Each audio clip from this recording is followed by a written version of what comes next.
सही टाइम क्या है एग्जैक्टली फोकस्ड होकर तैयारी शुरू करने का ICR JRF में? मैंने 120 के 120 क्वेश्चन अटैम्प्ट किए हैं। जब डाइजेस्ट ही नहीं करोगे, कंज्यूम करते जाओगे, एक दिन उल्टी हो जाएगी, फिर आपका मन ही नहीं करेगा पढ़ने का। इतना लंबा सिलेबस है, सारी चीज़ें हम याद नहीं रख सकते। तो BSc 4th ईयर में है, रावे भी होता है, ELP भी होता है। मैंने तो कोई मॉक्स नहीं दिया, बार बार मुझसे पढ़ते हैं तो एक फोटोजेनिक मेमोरी बन जाती है कि ऐसा लिखा हुआ उस बुक में। PYQ तो शुरू में ही तैयारी करने से पहले ही पढ़ो, विश्वास रखना, कॉन्फिडेंस रखना ज़रूरी था।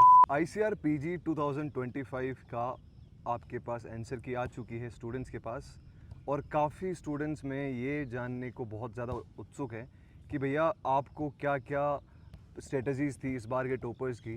तो हम ये वीडियो इसीलिए पहले लेके आ रहे हैं कि आपके पास जब रैंक कार्ड आती है तो काफ़ी सारी चीज़ें जो एस्पिरेंट है वो ऑलरेडी डाइल्यूट हो जाती है, और बहुत सारे स्टूडेंट्स जो अभी से अपनी तैयारी शुरू करना चाहते थे वो चाहते थे कि जो रिसेंट टॉपर्स हैं आप उनके माइंडसेट से हमें बताओ कि क्या एक्चुअल स्ट्रेटजीज़ उन्होंने अपनाई।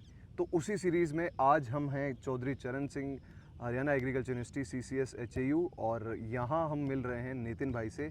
नितिन भाई ने प्लांट साइंसेस ग्रुप में 385 according to this provisional answer key score किए हैं, और इस पर्टिकुलर जो नितिन भाई की स्ट्रेटजी थी उसमें अपने आप में बहुत कुछ सीखने को है, और आई होप कि बहुत सारे स्टूडेंट्स इस चीज़ को रिलेट भी करेंगे जब मैं उनसे ये सवाल करूँगा। क्यों?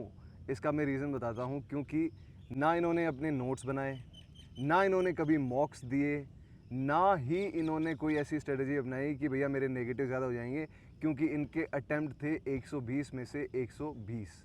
तो आप लोगों को ये आइडिया हो चुका होगा कि भैया ये तो मेरे से कुछ रिलेटेबल स्टोरी है।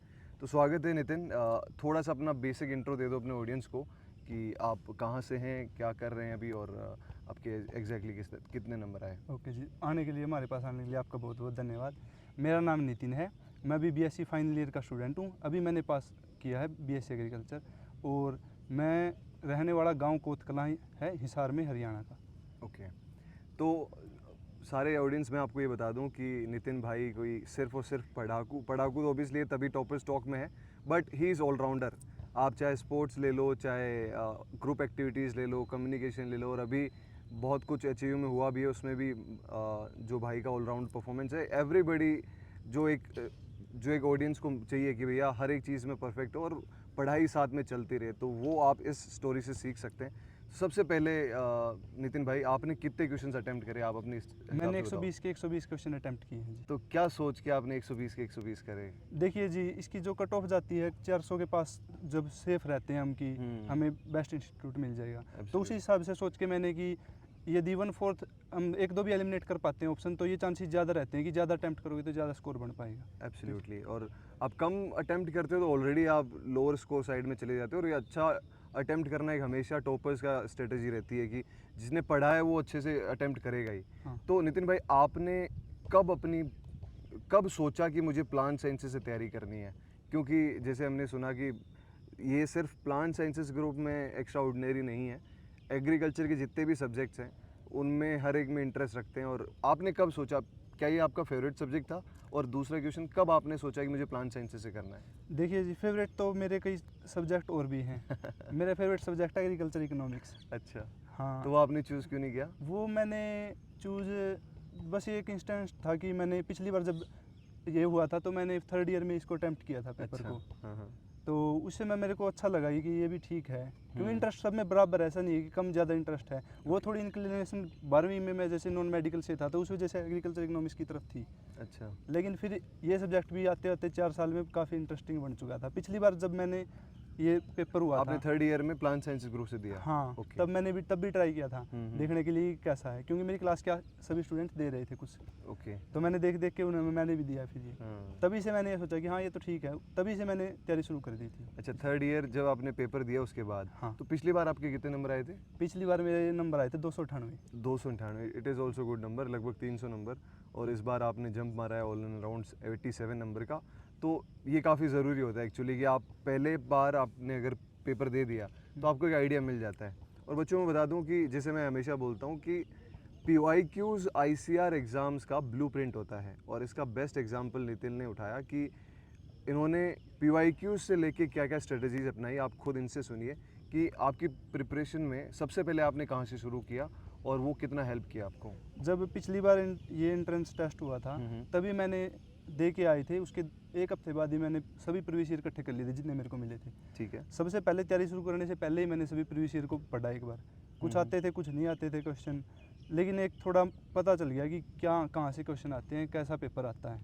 तो पढ़ते हुए ये हमें एलिमिनेट करने में, क्योंकि इतना लंबा सिलेबस है, सारी चीज़ें हम याद नहीं रख सकते, तो पढ़ते हुए हमें ये रहता है कि इससे ज़्यादा नहीं आते, इसको थोड़ा कम कर सकते हैं, इसमें ज़्यादा डिटेल में क्वेश्चन आए थे तो उसको करते हैं, क्योंकि इससे बेटर और कोई सोर्स नहीं हो सकता, कोई मॉक टेस्ट नहीं हो सकता। सबसे बेस्ट सोर्स है PYQ। तो वो तो सबसे पहले भी आप तैयारी से पहले भी पढ़िए उनको, और फिर तैयारी के दौरान तो पढ़ने ही है। बिल्कुल। आप तैयारी से पहले पढ़ते हो तो आपको भी लगा होगा या स्टूडेंट्स को लगता है कि भाई मेरे को तो आ ही नहीं रहे क्वेश्चन, हाँ। तो थोड़ा मोटिवेशन डाउन होता है। बट आप ये सोचो कि आप फिर उनको बेस बना के आप अपनी बुक सेलेक्ट करते हो। बुक्स कभी भी प्रिफर्ड नहीं होती, आपको सिलेबस और PYQs जिस हिसाब से क्वेश्चन आ रहे हैं उसके हिसाब से आपको अपनी स्ट्रेटेजी बदलनी पड़ती है। तो आपने कहा, जैसे आपने PYQ सबसे पहले पढ़ ली, ये मैं मानता हूँ अपनी बेस्ट स्ट्रेटेजी से। अब मैं भी SRF की प्रिपरेशन कर रहा था, तब भी PYQs को मैंने सबसे टॉप पे रखा था, और PYQs को आपने पढ़ लिया। उसके बाद कौन कौन सी बुक्स का आपने सहारा लिया कि भाई ये बुक्स मुझे पढ़नी है, और पूरे थ्रू आउट द जर्नी की सब्जेक्टिव बुक कौन सी थी और ऑब्जेक्टिव बुक आपने कौन सी पढ़ी? हाँ, देखिए जैसे आप बोल रहे हो कि ये रहता है कि डिमोटिवेट हो जाते हैं शुरू में PYQ करने की, मेरे को तो कुछ आता ही नहीं है। लेकिन है ना, वो डिमोटिवेट मैं तो यही कहता हूँ कि मेरे को तो कितने क्वेश्चन आते थे, 60-70 सर्टेनिटी के साथ आते थे, 120 में से 60 आते थे, किसी में 55 भी आते थे। ठीक है। इतने कम क्वेश्चन शुरू में आते थे, लेकिन उससे हमें ये पता चल जाता है कि ये है। कई बार हम इतनी लंबी लंबी बुक्स पढ़ते हैं, हमें ये नहीं पता होता कि इसमें से आएगा या नहीं आएगा, आएगा क्या क्या आएगा, कितनी डेप्थ कितना आएगा या नहीं आएगा। कई बार तो ये भी रहता है कि इसमें से कहीं आता है नहीं, मैं इतना पढ़ रहा हूँ। जो यदि आपने PYQ कर रखे हैं तो आपको साथ में कॉन्फिडेंस रहेगा, हाँ ये क्वेश्चन आया था, मेरा ये कवर हो गया। एब्सोल्युटली। तो तो वो रिस्क एंड रिवॉर्ड वाला, वो रिवॉर्ड मिलता जाता है। आप जैसे पढ़ते हो आपको लगता है हाँ यार यहीं से तो आया है, तो आपको एक डायरेक्शन मिलती रहती है। तो सबसे पहले मैंने जेनेटिक्स और ब्रीडिंग के लिए BD सिंह की बुक, अच्छा। सबकी एक एक बुक ही रखी थी। ठीक है। एक पैथोलॉजी के लिए HC दुबे की बुक, और उसके बाद माइक्रोबायोलॉजी के मैंने इधर उधर से थोड़ा थोड़ा पढ़ लिया था, ज़्यादा वो माइनर सब्जेक्ट इतना नहीं आता। जो सीड की थी उसमें मैंने RS अग्रवाल की कोई बुक थी, उससे पढ़ा था।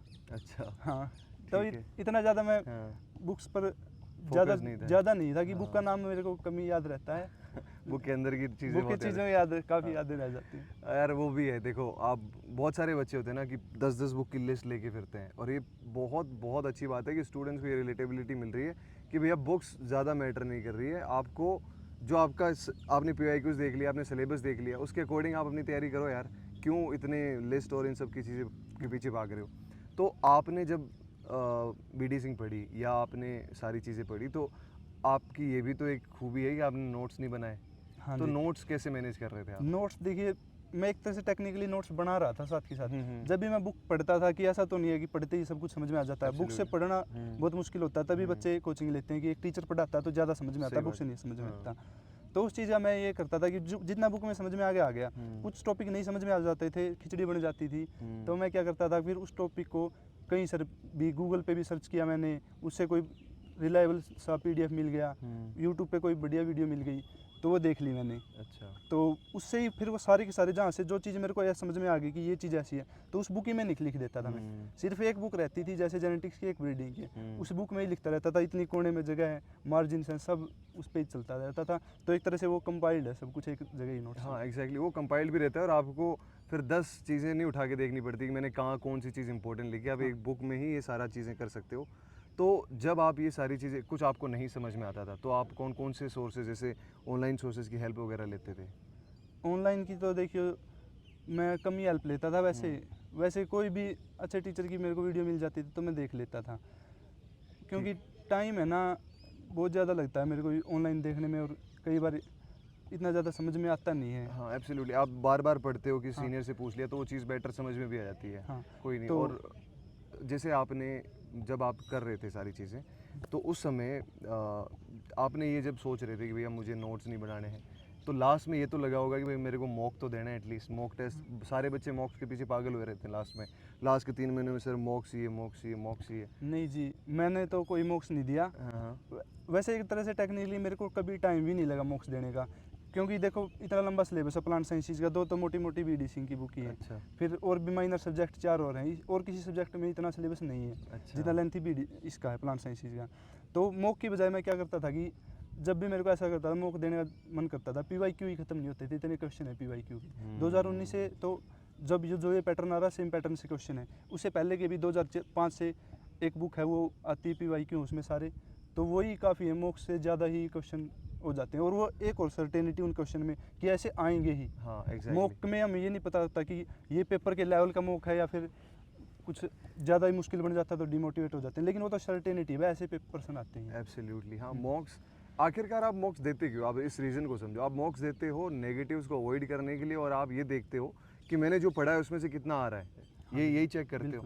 और वही चीज़ आप अगर PYQ से करते हो तो जैसे नितिन भाई ने बोला एब्सोल्यूट सर्टेनिटी होती है, हाँ यार ये क्वेश्चन आ रखे हैं, ये मुझे आ रहा है, या इस टॉपिक से कोई क्वेश्चन पूछा गया यार मुझे वो टॉपिक पूरा क्लियर है, इस टॉपिक से कुछ भी अगर आए तो परफेक्टली क्लियर है, तो वो चीज़ बड़ी हेल्प करती है। और इसके साथ साथ जैसे आपने बोला भाई नोट्स नहीं दिए, मॉक्स नहीं बनाए, और आपने रिवीजन को कैसे मैनेज किया? कब आपका सिलेबस कंप्लीट हो गया था लगभग?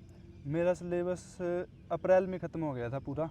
अच्छा अप्रैल, ठीक है। अप्रैल मई में जून 2 महीने आपने रिवीजन के लिए 2 रखे। महीने मैंने रिवीजन के लिए तो रखे। 2 महीनों को आपने कैसे यूटिलाइज किया रिविजन्स में? 2 महीने में से जी मैंने 1 महीने को यूटिलाइज किया, लास्ट वाला मंथ तो इतना ज़्यादा यूटिलाइज नहीं हो पाया। हाँ तो उसमें मैं है ना, जो क्वेश्चन एक ही जगह था मेरा, तो ज़्यादा जगह फैला हुआ सिलेबस नहीं था।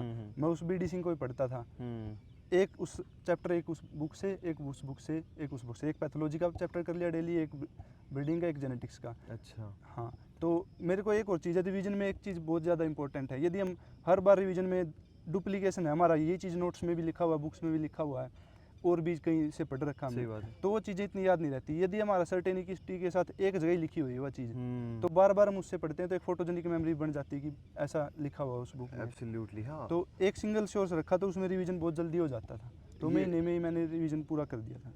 ये बड़ी अच्छी चीज़ है कि आप 10 बुक ना पढ़ो, 5 बुक ना पढ़ो, आप एक ही बुक को 5 बार पढ़ो। ये बार बार बोलते हैं, हर टॉपर बोलता है ये चीज़ तो। हाँ। लेकिन बच्चे पे क्या करते हैं ना कि कोई टॉपर्स इंटरव्यू देख लिया, उन्होंने 10 बुक का नाम देख लिया और वो सोचते हैं इन 10 बुक को पढ़ने के बिना तो हमारा सिलेक्शन होगा ही नहीं। लेकिन जबकि आपने बताया कि भाई एक बुक को हमने बार बार अगर पढ़ोगे तो आपकी मेमोरी भी स्ट्रॉन्ग होती है, फोटोजेनिक बन जाती है, और आप वहाँ से क्वेश्चंस गलत नहीं करते हो। और टाइम मैनेज कैसे करना है, बहुत सारे बच्चों का क्वेश्चन होता है कि भैया लास्ट में हम BSc 4th ईयर में हैं, रावे भी होता है, ELP भी होता है, बहुत सारी चीज़ें होती है। तो आप लोगों को मैं बता दूं कि टाइम मैनेजमेंट जो नितिन भाई ने किया, इट इज़ एक्स्ट्रा ऑर्डिनरी। आपको सब लोगों को पता है कि HAU में लास्ट 1 महीने में जब जून चल रहा था तब क्या हालत थी, सारा देश स्टूडेंट्स प्रोटेस्ट और इन सब में लगा था, और यहाँ पे भी माहौल कुछ ऐसा ही था।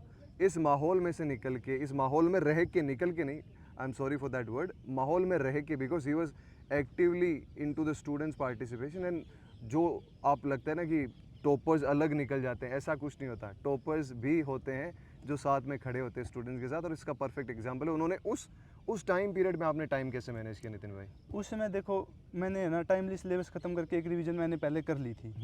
तो और रिवीजन भी इस तरह से की थी कि बिल्कुल तसल्ली से सारा कुछ याद कर रखा था। तो उस टाइम में तो मैं ऐसा कुछ कर तो नहीं पाया, लेकिन मैं साथ में 1-2 बार लेके गया बुक, लेकिन नहीं पढ़ पाया। लेकिन है ना, एक विश्वास रखना, कॉन्फिडेंस रखना ज़रूरी था। वो मेरा कॉन्फिडेंस, मेरे सीनियर थे जितने भी, कभी उन्होंने ये नहीं कहा कि नहीं तुम अभी यहाँ तेरा नहीं होगा, या फिर हमेशा ये कहते थे वो जगह तेरा कोई ज़रूरत नहीं है, कोई चक्कर नहीं है। तो इस तरह से है ना, थोड़ा तो कॉन्फिडेंस ने काम किया, और फिर वो मैंने एक जगह सर्टेनिटी से पढ़ा था, तो इतने में ही मेरा काम चल गया। वैसे आखिरी टाइम पर रिवीजन बहुत ज़्यादा ज़रूरी होता है, 2 बार रिवीजन हो जाए तो बस बेस्ट है, इससे ज़्यादा। बाकी आपकी क्षमता के अनुसार आप तीसरी बार भी कर सकते हो। नितिन भाई की मेमोरी अच्छी है, एटलीस्ट मिनिमम 2 बार तो होना चाहिए। 2 बार तो बिल्कुल होना चाहिए, क्योंकि 2 बार तो होना तभी चाहिए, याद रहती हैं चीज़ें। हाँ, वरना फिर एग्ज़ाम प्रेशर भी अलग चीज़ होती है ना, वो उसमें भी आप थोड़ा सा हैम्पर कर सकते हो। मैं जैसे रिवीजन का ऐसे भी करता था कि जब मेरा एक चैप्टर हो गया, आज मैंने ये चैप्टर खत्म किया, अगले दिन मैं नया शुरू नहीं करता था, सबसे पहले आके उसको ही गो थ्रू हो जाता था एक बार। एब्सोल्युटली वो चीज़ इंपॉर्टेंट है। और फिर अगले ऐसे ही रिपीट करता था, अगला चैप्टर हुआ तो उससे पहले वाला पढ़ के फिर अगला शुरू किया। हाँ, क्योंकि आप नए नए पढ़ते हैं, उसकी कोई लिमिट नहीं है यार। आप 50 बुक पढ़ लो ऐसे, तो आप उस जो पढ़ा है, जो कंज्यूम किया है, उसको आप डाइजेस्ट तो करो। जब डाइजेस्ट ही नहीं करोगे, कंज्यूम करते जाओगे, एक दिन उल्टी हो जाएगी, फिर आपका मन ही नहीं करेगा पढ़ने का। वही चीज़ होती है। बिल्कुल, रिवीजन का सबसे बेस्ट समय तभी होता है जब हमने रिसेंटली पढ़ा है, तो 2-3 दिन में एक बार और जरूर पढ़ना चाहिए, क्योंकि मेरा तो ये मानना है, क्योंकि तब हमारे को बेस्ट ये पता चलता है कि क्या याद एकदम से ही भूल गई, क्या नहीं भूले। सही बात है, क्योंकि 1 महीने बाद पढ़ते हैं फिर तो न्यू नेट सा लगता है बहुत ज़्यादा। बिल्कुल। नितिन भाई, क्या लगता है कि जो बच्चा अभी देख रहा है, अभी तो समझो जुलाई चल रहा है, हाँ जी। क्या लगता है सही टाइम क्या है एग्जैक्टली फोकस्ड होकर तैयारी शुरू करने का ICAR JRF में? जो अभी से लग जाएगा यही है बेस्ट टाइम। अब से लेट है तो लेट ही करता रहेगा फिर हाँ, वो। फिर उसकी रैंक में फ़र्क दिखेगा अनटिल अनलेस आपकी IQ आइंस्टाइन जितनी नहीं है। नहीं, कोई IQ सब इतना ज़्यादा मैटर नहीं करता, मेहनत ज़्यादा मैटर करती है। इतना तो होता ही है, जब कोई पढ़ रहा है 4 साल में BSc पास करने वाला है तो इतना IQ तो होता ही है, ऐसी बात नहीं है। अभी सही समय इससे लेट करोगे फिर वही है, आखिरी में सिलेबस अभी पूरा हुआ, अभी रिवीजन करना, तो इसमें ज़्यादा आपको, और सिलेबस करते हुए भी ये रहेगा कि सिलेबस करना है। हाँ वो भी है। टाइमली लगोगे तो आपको सिलेबस, मैंने तो बिल्कुल आराम से किया था, दिल की तसल्ली से हम्म। आराम से पढ़ता था मैं, कोई जल्दबाजी नहीं होती थी। अभी मेरा का मन नहीं है तो रख दी, अगले दिन और ज़्यादा पढ़ लिया, क्या पता। मतलब अपना फ्री चलने का मौका होता है, और यदि फिर तो हम बहुत ज़्यादा बन जाते हैं, लेट हो जाते हैं। अभी कोई दिसंबर तक चला गया फिर तो वो बन जाएगा, और उस प्रेशर में इतना काफ़ी, याद भी हाँ। नहीं रहता, ना तो याद रहता ना या समझने तो का कुछ होता। चीज़ें ऐसी होती है जो स्किप भी करनी पड़ती है हाँ कि यार ये तो मेरे से हो नहीं रही है, छोड़ देता हूँ। हाँ, और पता चले वहीं से क्वेश्चन आ जाए। बिल्कुल आ जाता है। अभी तो अभी जो समय अभी लगोगे ना, हाँ। तो ऐसा रहेगा कि आपको क्यूरोसिटी हो इस क्वेश्चन को, कितना ही डीप में आप जाके पढ़ लो, लेकिन बाद में ये चीज़ नहीं कर सकते, बाद में तो आपको लिमिटेड चलना पड़ेगा फिर। राइट। तो भाई जैसे आपने तैयारी कर ली, समझो एक एस्पिरेंट ने अच्छी तैयारी कर ली, अच्छे सोर्सेज से पढ़ लिया, उसने PYQs कर लिए अच्छे, लेकिन जो एग्ज़ाम डे होता है या एग्ज़ाम डे से 1-2 दिन पहले का होता है ना, वो भी बड़ा क्रूशियल होता है। हाँ। आप उस समय अपना क्या माइंडसेट रखते हो? और आपने तो वो ऐसा माइंडसेट रखा कि भाई मेरे को तो फोड़ के आना है, 120 में से 120 करके आना है। हाँ। तो क्या वो सोच के गए थे आप, या आपने एग्ज़ाम प्रेशर को कैसे हैंडल किया उन 2-3 दिनों में? देखिए एग्ज़ाम से में प्रेशर तो, एक तो ज़्यादा एक्सपेक्टेशन मत रखो कि ये नहीं हुआ तो क्या हो जाएगा, या ना डर रखो बिल्कुल भी किसी भी चीज़ का। यदि डर रखोगे तो भी नुकसान होगा, और ज़्यादा एक्सपेक्टेशन रखोगे तो भी पेपर में नुकसान होगा। बिल्कुल न्यूट्रल होके जाओ कि ठीक है, अच्छी तैयारी की है, अच्छा करके आएंगे, इतना ही रखना होता है।